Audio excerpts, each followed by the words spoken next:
Damn it, I was muted. Hello. To another episode of Speculative Speculations. I'm Varsha. We're going to try this again.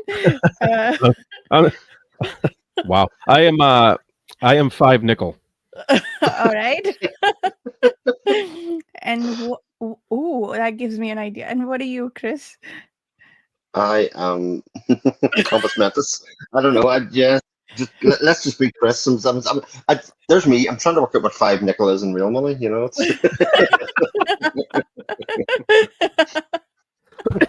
totally gone out. There you go. Has nothing to do with money. It's all in the name. Is it It's something. 25? Five's your favorite number. Yeah. Yeah. Is nickels 5 pence, right? Or 5 cents? Nickel is an element on the periodic table. Damn it, Jared. I mean, All right. correct. Fine, be that way. I'm gonna be 17 drain because Wow. Okay. I like that. Interesting. Yeah. Yeah, like we said, people outside of 1 to 10 is a number of hipsters. So there you go. Versus just proving my point. Right. kind of have to be, right? At least I'm not 32 all terrain tundra. Mm. This is the best joke in the book. So you find the book hilarious then? That's interesting. The end hilarious is not exactly where my brain would have went for the end of this book. No, but there were parts of it that felt no, it was just that one joke. Anyway, so we are reading A Memory Called Empire, if you couldn't tell from the way we picked our names just then. And I've got my naked hardback here. I don't know if you can see the title. Anyway, we're discussing chapters 13 through 14 through the end of the book today. Mm-hmm. And the short story for today is by James TipTree, and it's called And I Awoke and Found Me Here on Cold Hill's Side. The short story for next week is Where Two Paths Cross by Dmitry Belenkin, both from the Big Book of Science Fiction, which we've been working our way through. And yeah, we are going to be starting A Desolation Called Peace from the next episode on. We'll be reading chapters 1 through 4. Along with that short story that I just mentioned. Once we finish this duology, we're going to be reading Revelation Space. If that's something you'd like to read and talk to us about, please check out the Patreon forum. That's everything. That's all the admin stuff. So, end of the book. So, not hilarious, Chris. So, you clearly missed a few jokes there. Yep. But He doesn't get that Texicon humor, I guess. No, that's right. It was too poetic for me. Yeah. mm-hmm. It's like, it was buried in the haha, you're emperor now. Haha. Very good. Oh dear. Yes. So, what you guys think? This is That my mind was blown. That I love that threw me, like, I love being caught off guard when I'm reading that book, and the emperor caught me off guard. Indeed. So that I love that. I love the ending, and it just topped off a really nice journey throughout this book. I just had a good time. And, it became quite pulpy towards the end. Do you not think so? In terms of like its type of storytelling, the kind of pace picked up, and there's a lot of action and a lot of like big events sort of happen, like sort of like Jack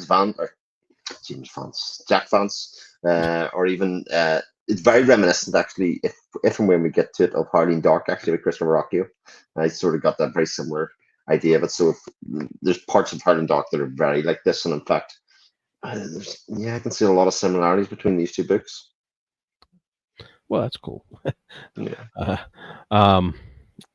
That makes me want to read Howling Dock as well. Yeah. So you're welcome.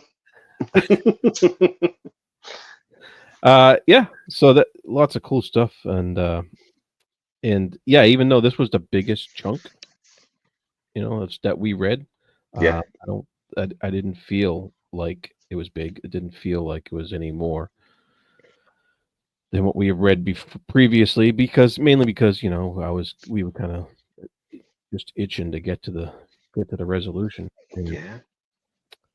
and so it was a lot of things resolved, but then there was a few things left open for speculation, Very much so.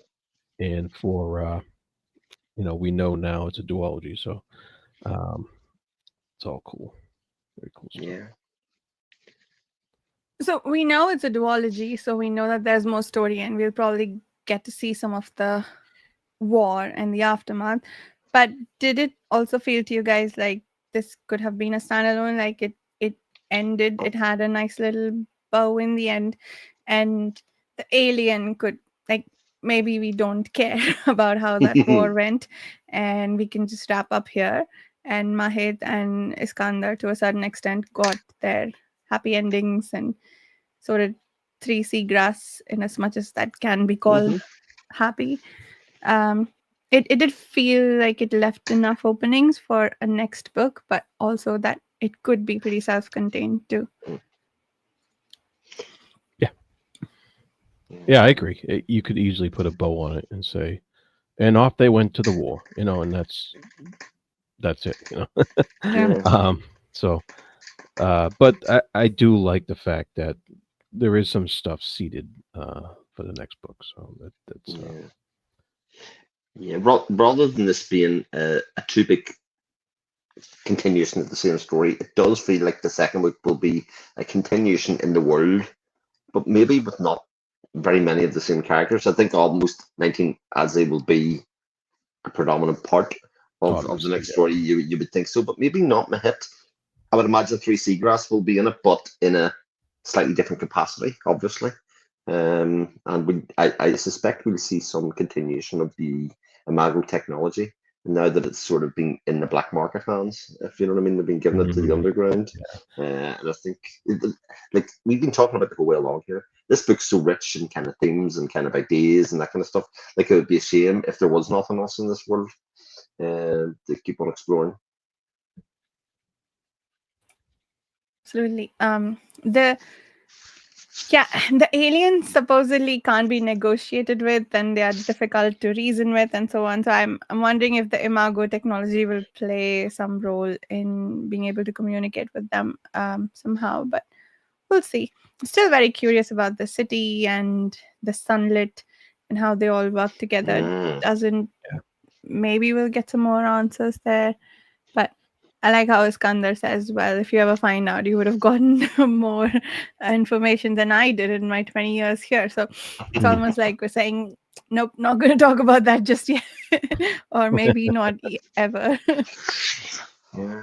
And there was lots of interesting days. Like, I think this section started with getting going to get the operation to get the Imago replaced in it. And Mm, again, there's some when that happened and we went through it. You also get the sense that this Imago, rather than being self-contained within the device itself, can actually bleed into the brain function as well. Because obviously, older or younger Scanner, depending which way you want to look at that, still had left a piece of it behind in Mhm. there, even though the device was taken out. Which again, just an idea that's sort of floated out there that has like only very limited kind of capacity, for the narrative in this book, but kind of that idea just kind of floated in around there and kind of left a bit open ended. And I think it's an interesting idea.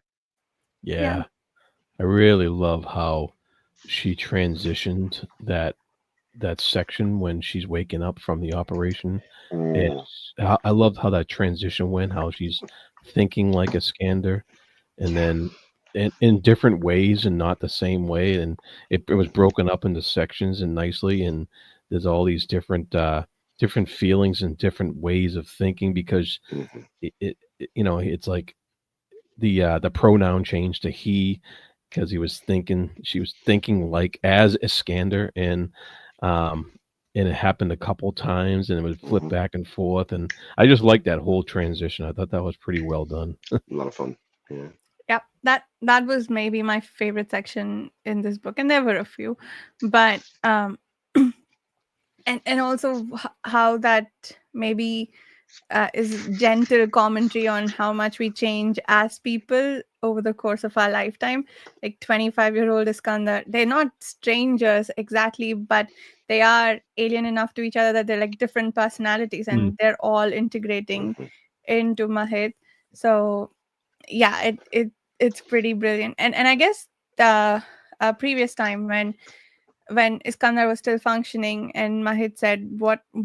Why would you have made a deal like that?" And I guess she hears that's when she gets a brief glimmer of Iskandar again. Like it probably because I had no choice, and like this was Yeah. the only thing I could do. So there's this sudden recognition that they're the same person, but also just different enough that like that's worth exploring and talking about. So yeah, I thought that section was utterly brilliant. Yeah. Yeah. I know I would never want to be in the same head with my 25-year-old self. Oh God. Yeah. Definitely not. Yeah. Nope. Don't want to play that game. No, that would be a scary place to be. Nothing be more scary than seeing an earlier version of yourself and just Yeah. thinking that you're the most awful human being, um, and also an idiot, or more than an idiot than you are More than, today. Like that. yes. Yeah. um, Yeah. the Very much. death of 12 of Azalea really caught me out. I have to say, Yeah. um, especially the way he was sort of tossed aside, both narratively and also just sort of left behind in the story in this kind of pool of blood. And there's like a very sorry end for somebody that genuinely did a lot of self-sacrifice for the story, and things that are going on. And I thought it was interesting that again we had this exploration of this idea that projected weapons are banned there. It's again sort of akin to some of the themes and ideas in Songs and Mysteries in terms of weapons that are outlawed and banned from like our time and why they be banned. I thought that was really interesting. Yeah. It's kind of funny that you have you have these weapons banned, but they're finding ingenious ways to kill each other Yeah. to almost despite that, and and I found it fascinating how the way the politics played when Three Seagrass and Mahit confront Ten Pearl, and he's just like, "Yeah, I killed him," you know, and there was like he did it in this way that would there was he knew there wasn't going to be any immediate ramifications to Yeah. that, and I was just like, like you admitting killing somebody, an ambassador from another place, and you don't feel like you're going to get immediately taken down and arrested and scandalized or whatever, and Yeah. but it was the way that he positioned himself and the politics involved right then and there, and I thought that like I can definitely see that being explored more in the next book too. Mm, Those kind of politics where people can set themselves up in a certain way to avoid consequences or engineer the consequences to their own advantage or somehow. yeah. And I was like, wow, that's pretty interesting. Yeah, and it's all made to work by the fact that like the summit, etc., aren't controlled by the emperor, for instance. The kind of the Yeah. responsibilities and how the society functions in a way to protect itself from this event makes this event much more likely, if that makes Mhm. sense. Because people can maneuver and kind of make these alliances and kind of make up their own rules, and as you say, sort of protect themselves from really any major consequences. Because a bit like a Game of Thrones, there's other ways you sort of have to keep your enemies closer in a lot of ways. So Yeah. really interesting.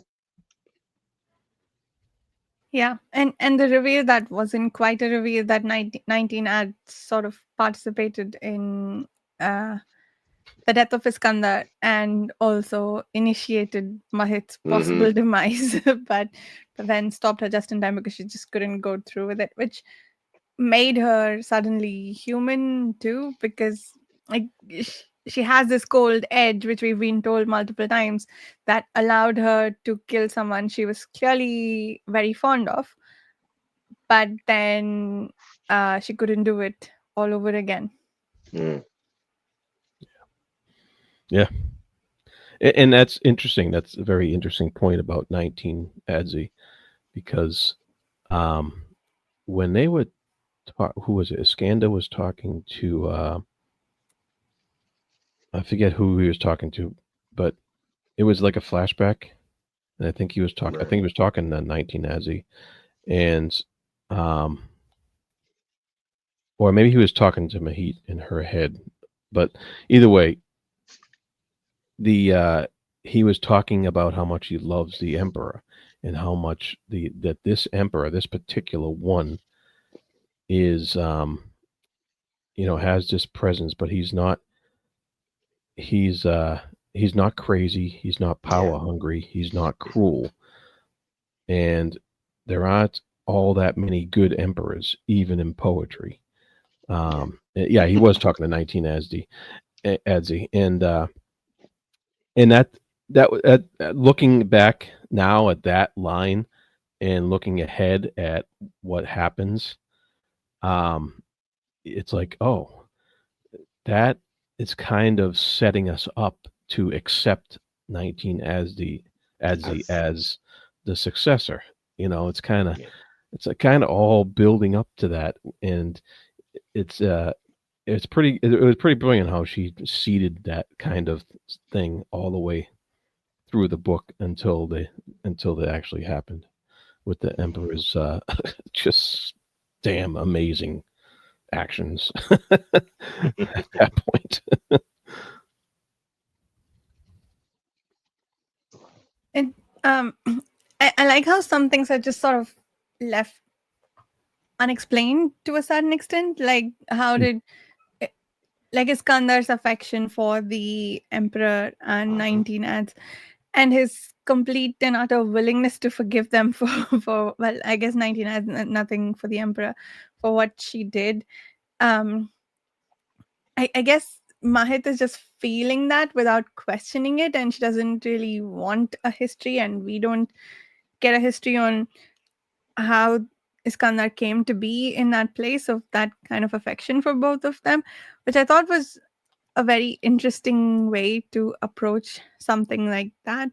I feel like most other books would have explained and given us some flashbacks and some history for how they got there. We got some, and despite that, we don't get any of the showing of how it happened, and we just like sort of told that this is how it is. It feels very convincing, and the intensity of it all, just because of the way Mahit feels all Iskandar's emotions when she's in their company, it feels very real and intense.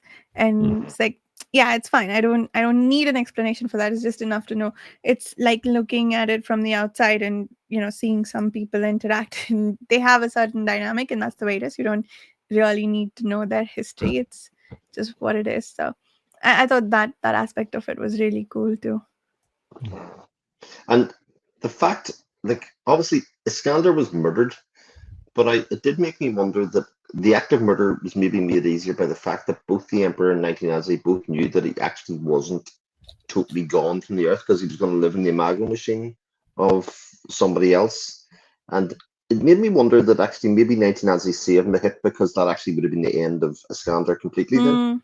Oh Yeah. yeah. If that makes Yeah. sense, the kind of guilt of killing Iskander twice rather than necessarily about Mahit, who they didn't Yeah. really know in some ways. And sort of this idea that immortality was sort of a play a little within the pages for all parties. Obviously, the also people have been doing it for many years, but obviously the technology has now pervaded its way into text land and making its way around that society. So, again, not really explored, but definitely sitting there as an undercurrent about how disposable that makes life. Actually, if somebody actually is immortal, is your living life really that important if you are going to live forever? Do you feel Mhm. the same guilt? Do you feel the same remorse for killing somebody in that way? Hmm. Yeah. Yeah. Yeah, That's that's a good point. interesting. Yeah. Yeah. But Wow. there's also that discussion in that context of what makes a person, right? Like Mahit says, the endocrine glands are what makes personality. Then what is the memory giving you? I guess they have to match, and integration is kind of how they want to build the new person who is an integrated person of both. So the memory is contributing something to this person's Hmm. overall personality, right? And Iskandar has sort of commandeered Mahit's endocrine glands sometimes. We saw that. So he's in a way imposing his personality on her, I suppose. But that is an interesting perspective on the role of memory in making you who you are versus what just your glands are doing. Um, but also, like scientifically, I suppose the opposite is also true. The glands enforce what memories are stronger and Mm. what's not. So how that cycle there Hmm. is quite interesting to think about. Um, but there was also the brief period when Iskandar, he almost took over Mahit, and she had a thought about how if one personality is strong enough, then they could take over like possession, and and then Iskandar sort of backed off. He realized that was a bit of a rebuke, and he backed off and let her be. But yeah, all the possibilities with this Imago machine, I think they're quite brilliant.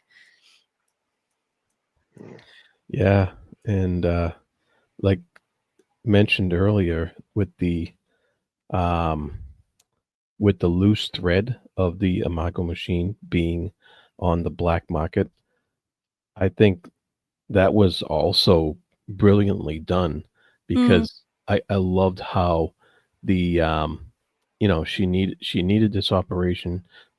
What's his name?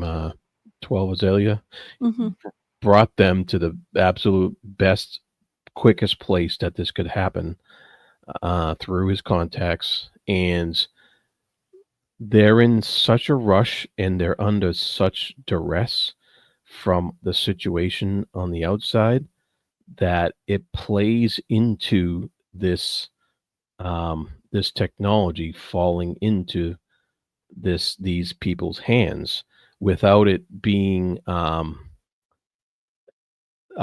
like it just felt so natural how they got away with it because you would think there would be such a a much bigger confrontation with this underground element getting a hold of this technology if everybody was aware of what was going on it with all these officials and stuff like that knowing this but because the other situation with the emperor and the insurrection being so intense, who has time to keep track of a black market operation that's gonna, you know, take this technology off your hands? And I just thought I thought it was brilliant how she weaved that so that it because it could easily have been screwed up and been that doesn't make sense that they would just hand that over.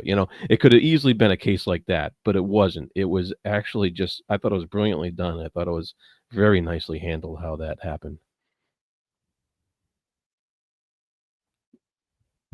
you're muted, Chris. You know, It also potentially changes the balance of power here in terms of because they sort of were not really worried about the insurrection and the long term effect, even though we're sort of hiding out from it.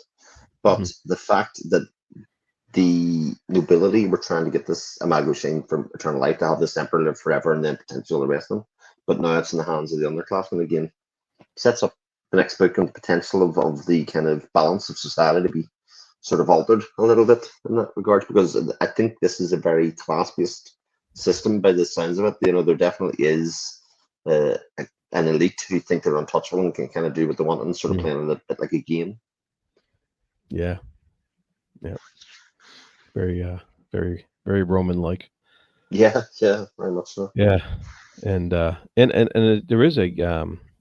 there is this little theme of disconnection going through the book with at first of course she's disconnected from Iskander um Hmm. and then with dealing with that which led of course to this whole black market enterprise but then there was also that section where um they're disconnected from you know, I guess the web for a better for the lack of a better term. Yeah. Um, and yeah, when 12 Azalea, he says, I feel like someone's cut my hands off. I keep reaching for the news feeds and they're not there. There's just me, not the whole empire ready at a touch. And I was just like, wow, that's just like if you lose internet at home. and Tell me and about it. but that disconnection is a thing that people in this world, this universe, don't want. Yeah. They're afraid of that, and I wonder if that I'm kind of hoping that theme carries over, and I'm hoping that the threat of these aliens is a threat of disconnectivity to Mm, the humans and stuff like that. I think that would be really cool if that's what it leads to. yeah. Good shout. Yeah. And isn't it interesting how we finished this book and there's a lot of excitement and big events that happened, and we sort of got a resolution. We sort of talked at the start about it sort of coming full circle, but and there were only a few open ends, but the open ends are really interesting. They're really kind of fulfilling. It kind of makes you think about the world an awful lot more, to the Hmm. point that you're like, gosh, there maybe could have been 20 books in this series, or otherwise. this there's so much depth and potential to Yeah, explore this this setup of this universe. Yeah. yeah, very intricate. Yeah. What do you make of the fact that Mahit decided to go back home? Yeah, I mean, it to me it was unsatisfying for the reader because you sort of want, now that she has like a foot in the society, that you think, oh, would like to see follow that, but also there's again there's a closed circle part of it to basically say, like, I need to get out of here. I don't really like this society, even though they've studied it their whole life and all that kind of stuff. That if they stay any longer, they'll never get out. Hmm. Um, and I Yeah. wonder how much of that the potential relationship with Three Seagrass kind of plays into that decision as well. Yeah. I would say it plays a big part. I think she came to a realization that once a barbarian, always a barbarian, and Hmm. that was, of course, that was a big theme running through the book as well. And I think her going home was reconnecting with her home. Mm, Because not only was she disconnected from Iskander, but she was disconnected from her home as well this whole time. She yeah, felt lost a lot in here, and she was searching to rectify that feeling of loss by looking for those feelings from Three Seagrass, looking for those feelings from even when she met the Emperor and yeah, stuff like that, and looking for Iskander all the time when he wasn't there. And I think her going home at the end is actually going and reconnecting with her home, and I think it's well done. This book is very well done. yeah. Yeah, and there's also that element of why that woman scratched her nails to sabotage Oh yeah, the first imago. I guess they want to go back to Lisel and ask some difficult questions of some of their counselors. Yeah, that's true. yeah. Although it does kind of bring up the question that maybe Ilsal is as broken as Teshkalani in some ways because of the sort of infighting or the instability there as well. Yeah, So again, more areas of interest to explore. Oh yeah, yeah. yeah. I think the epigraphs do a brilliant job of sort of pointing out the parallels between the two societies, even though they are so different from each other. They're Hmm. physically differently constructed because the Yeah, barbarian is so much taller and bigger looking. I wonder if that's due to the lack of gravity in that station, but or like less gravity. But there's also all the things that, like when Mahit notices people take for granted in Texkalan, like the amount of water that's available or the food, and I guess the waste. I don't remember if she commented on that, but I imagine that'd be a concern. All the things that need constant recycling in a station versus things that people on a planet can take for Right. granted. Right. Um, they're so different, and yet the epigraphs keep reminding us that they are not really, because Mm. they have these snippets from historically parallel events, uh, which I think was really well done. So yeah, there's a lot of infighting and brokenness in Lisselle as well, I suppose, just as human societies perhaps tend to be. Mm. Yeah. What makes us human, right? Yeah, Yeah. that Donaldson. Yeah. um, So I don't know if if anybody else feels this way. I don't think it's a perfect book. I don't think it's like a 5-star read, though. Having said that, I sort of had this sort of feeling in my head that it's one of the best 4-star books I've ever read. If you were to categorize it in that way, because to me it's missing a few things, and some of that's hard to quantify in terms of um, why that is. But like if I compare it against like a lot of the great books I've read this year, it's not quite at that level. It doesn't, and surprisingly, on the face of it, it seems like it has all the things that I'd be looking for in that kind of book because it has a lot of depth to the world building. It has a lot of layers and stuff that goes along to it. But I also think it has like a coldness to it, that is sort of maybe by design and the fact that we step from the outside, not knowing anything about it, and are left in the dark for long periods of the book in terms of it. And some of the things that come out of it, I think, feel a little unearned, like the way the Emperor just accepts that the amalgam machine's just not going to be a possibility. He goes, oh, well, it's worth a shot, and for this being such a long led plan. For a while, for him just to go, oh well, she'll just kill myself. That'll be fine. We'll sort this out. Um, it just sort of felt a little unearned and a little disconnected in some ways, even though it did give us a very cool and interesting scene and plot point, etc., going through it. That's a tough nitpick there, Chris. Yeah, it is. Well, that's what I said. I don't really know what the pieces are that really stop it from being an absolutely fabulous read because it has all the elements that I would be looking for to give it that kind of Yeah. thing, but just there's a disconnect. I mean, maybe it might be about the connection with characters other than the hit. Maybe because even through Yeah. Seagrass, everybody's kept it a bit of a That's line. yeah, that could explain the reasoning behind the why you have a disconnect with the Emperor's reasonings Yeah, because we're not seeing his point of view at all. We're not seeing that's what true. he sees. We're not seeing what even the people around him are seeing. We're only seeing Mahit's viewpoint, and Hmm. that does limit the understanding actions of other characters outside of her immediate, you know, immediate influence. Yeah, And so that does make it tough sometimes when you're trying to pull off an event like that.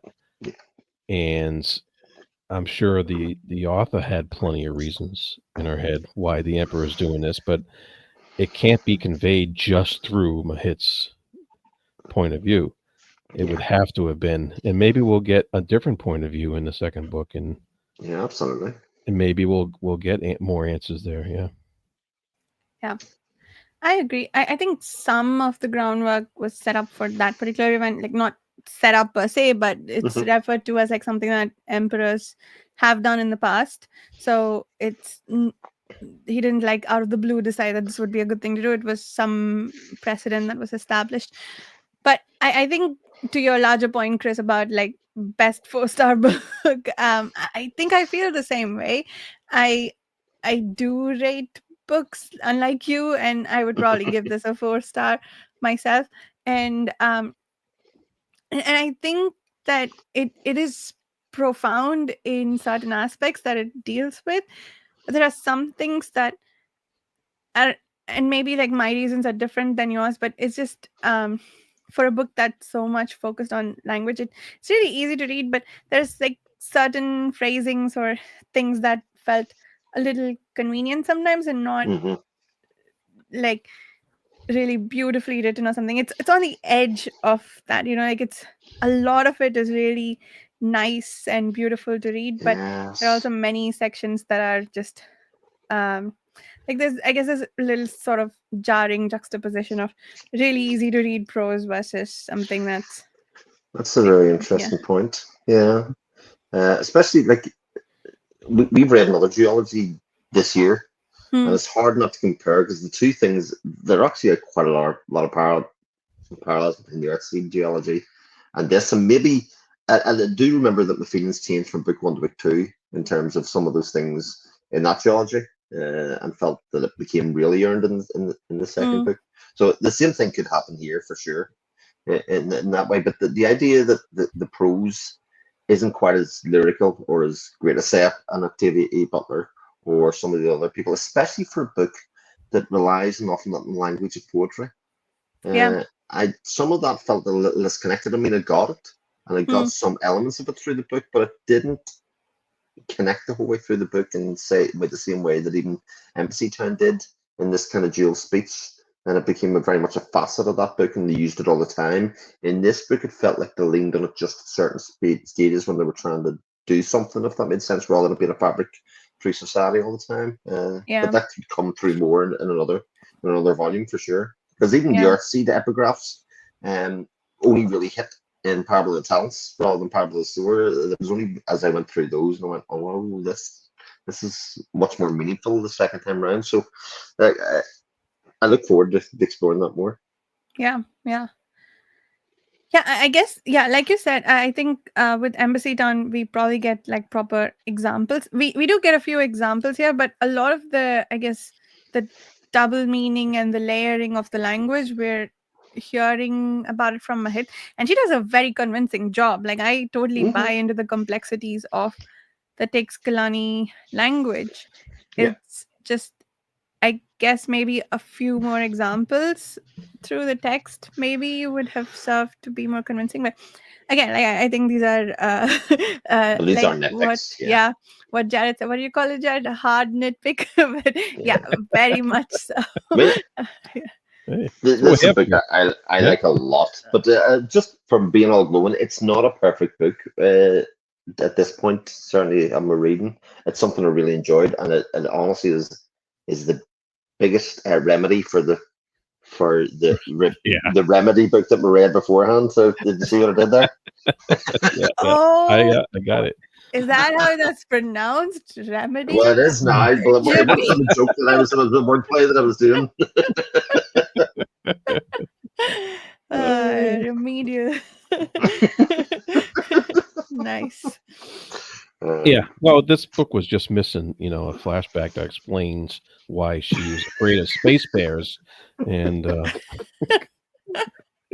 oh needed my a few god. flashbacks of her growing up in the station, talking to her various uncles. One of Oh whom my was gosh. sexist for some reason. Yeah, because that's character variation. Yes. yeah. The second uncle. Yeah. Yes, that's what this book was missing. That's why it's not a perfect book, Chris. Yep. It was missing. It was missing an uncle, Richard. A female that not every female was irresistible to everybody within the book. So The females you were know, only irresistible to each other, as it yeah, turns out. So that's it. That's it. what's even the point? Uh-huh. Yeah. Oh, But that's an interesting question. What did you guys think of that Jurassic Park? Like, I mean, I felt it felt earned to me. Like, I even liked and appreciated that what that relationship grew into. Sounded like they got separated though, so it didn't really go anywhere. But hmm it was cute. What did you guys make of it? it I felt liked it. earned. Yeah, Yeah. it felt earned to Yeah. me. Like you could see how that could have happened because Matt was very much on her own from the start, and Three Seagrass was always there in a way that was a bit more than advisory. You know, she put not only herself in harm's way, but her own friendships, like 12 Azalea. Any relationship that has legs, they've been through stuff, grief, events, and all of that Yeah. kind of stuff to sort of build that. So the emotions were believable. Yeah. And I think Mahit was looking for a connection. And Yeah. so she was definitely gravitating towards that. And yeah, I think I like it. I like a lot how it was done. I think it's pretty cool. And I like how it was sort of left as well. Like it didn't have Mm, to become Yeah. bigger than what it was. You know, it was there. It was a moment. They thought about it. They Yeah. evaluated it and that kind of stuff, and just kind of it was one of those Yeah. things. In the logical manner they um that they preferred to deal with each other since the beginning as well. They also dealt with their relationship in that manner, and didn't it thankfully didn't involve into this literally star-crossed lovers type of thing. Yeah. Uh, and also the fact that Mahit could appreciate that there was definitely a physical aspect to it, but a rationality that meant, you know, it could only go so far, but that the physicality didn't go away. I thought that was kind of a very mature writing of that relationship, if that makes sense. Sure. hmm. Yeah. It's it's also interesting, like the imago adds an interesting dynamic to it all. We Mhm. didn't really see much of it. I guess we saw some of it from the other way around, where Mahit is feeling things for Iskandar, for the people that Iskandar was previously in love with. And I suppose it won't really be Iskandar returning the favor with three seagrass, but it's more that would Mahit feel like she has an audience through her Mm. relationship with three I wonder seagrass? about that. Yeah. Yeah. Yeah, yeah, that yeah. Anyway, we'll see if any of that comes to play in the next book. Yeah.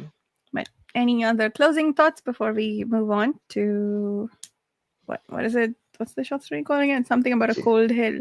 And I On awoke the and hillside. found me here on the cold hillside. Yeah. This is tough short story to talk about. I don't have a pithy, snappy summation other than it's about interspecies attraction and relations in some way. I think that's pretty much about it, and the perils thereof. Hmm. Yeah. I mean, it's also kind of about there's a lot of mention of like a balance of trade, Hmm. um, and how interacting with different species um, y- reflects that balance, um, and how they would go about dealing with each other and stuff like that. Yeah. But Yeah. It made me wonder what real world thing this could be about. I didn't have an answer, but now Yeah. I think about it. Is it maybe I know there still are people unhappy about, say, interracial Hmm. relationships. Do you think that this could be commentary on people who are unhappy about those things? Yeah. I mean, that certainly came to mind, especially when I think the commentary on the fact that they couldn't reproduce was more about they couldn't connect on a cultural level. You know that Mm, that you know the modes and the way people operate and even how their religion works, etc. When you're outside that relationship, can kind of look alien and go, well, how do you use what are you doing a Sunday, or all of that kind of stuff. What way do you celebrate Christmas? People will think these are unsurmountable hills that you can't climb in some ways. But yeah, there's also some weird stuff in this story. Like, yeah. Oh. yeah, yeah. It that the sexuality of the women that's being described, I don't really know where yes, that's going. And also, like, I don't know how much of this is exploratory, representing angles versus the author's own opinion on these things. Um, so the introduction says that TipTree. Well, first of all, I I was confused about this name because I was so sure that TipTree was a female author. Turns out that's a pseudonym for Alice Sheldon, okay, and so it Yeah. was a female author. and apparently she wrote a lot of stories around gender politics, I believe, Okay. or at least feminist stories. Not, I don't think gender politics as we think of it now, but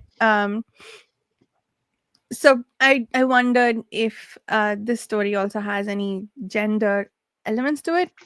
Yeah, Oh, I think the that's what she's talking about with this balance of trade is there's an imbalance in which gender mm, mm, gets the most out of living life. This was written in like 72 or 73 or whatever. And I think that's what she's talking about it when, because she references like Polynesian culture and Mm-hmm. how they went out into the world and they uh they were taken advantage of and were basically their culture was subsumed by other cultures, and it's kind of like she says in the beginning here, what this his stories about what it meant to the people back home who were paying for it all. So there's a imbalance in who's paying for this interaction, a cross-cultural interaction with aliens, which I think is just a metaphor for cross-cultural interaction Yeah. of people on Earth. And there's an imbalance on who ultimately pays for that interaction and who actually pays the price, and it's not the people that should pay the price. That's kind of Mm, what I got out of it. interesting. interesting. Nice. Yeah. Some of the other stuff I got out of it is that people from one culture looking at another culture sort of see them as evil, and that you'll lose yourself to them. Potentially, when he's talking about his attraction to this alien, this person that he doesn't understand his attraction to them, but yet he kind of wastes every single cent that he has in that world at that time. Leads you to wreck and ruin and all of that kind of stuff. There's like a hypnotic nature to that, and in one sense, it can be read as that's bad, but I think that also kind of is talking about actually why multiculturalism and all that kind of stuff is actually a positive thing, because people bring different things to people's lives and enrich them in some ways and take them out of their comfort zone and extend their thought and their memory about it. So yeah, it's a curious story for all the length that it is, and Mhm. some of the descriptions are a little odd. Like I say, like it's the first use of hard on in the book that I've seen. Uh, And I was like, okay, right, sure. I didn't know why you needed to go there, but that's fine, sure. the well, one of the her one of the other points she was making is that to go back to the balance of trade thing is Yeah. she mentioned the um putting the fake egg into the nest, and so the Yeah. person who takes the fake egg gets rid of the real egg because the Hmm. fake egg looks nicer and better and stuff like that. But what are you actually getting? You're not getting anything. Yeah. So, and that's, I think that's is the traditional relationship of a woman marrying a man and being nothing but a homemaker, a a fake egg, basically. Hmm. Is that Yeah. that's the question that she's bringing up? Instead of knowing what you actually want out of life, you're expected to Mm, fit into certain roles. nice. I like that. Suddenly, the story is Yeah. a lot deeper than well, I don't know what to make of it, but I think you have a lot of Yeah. really good insights there, Jared. Yeah. Um, Definitely. but the other thing that comes to mind is this story just a summary of a memory called Empire, or at least the Texcalan and the cross cultural Mm. aspects of it. How Mahit was feeling like she could be subsumed into Texcalan and lose her culture in a certain way. That's Yeah. interesting. This was an Yeah, interesting, yeah, yeah, yeah. Is Mahit the Polynesian, basically? maybe. Hmm. Very nice. Cool. Anything else about the story before we wrap up? No, It was nice I'm and good. short. Yeah, nice and It short. definitely was, yeah. That's how we like them. Is the next one is a little bit longer. So Oh, okay. already lost some points. where, two, where Two Paths Cross by Dmitry Belenkin will be next, along with the first 4 chapters of A Desolation Called Peace. Mm-hmm. Thank you so much for listening, and we'll see you soon. Bye. Right.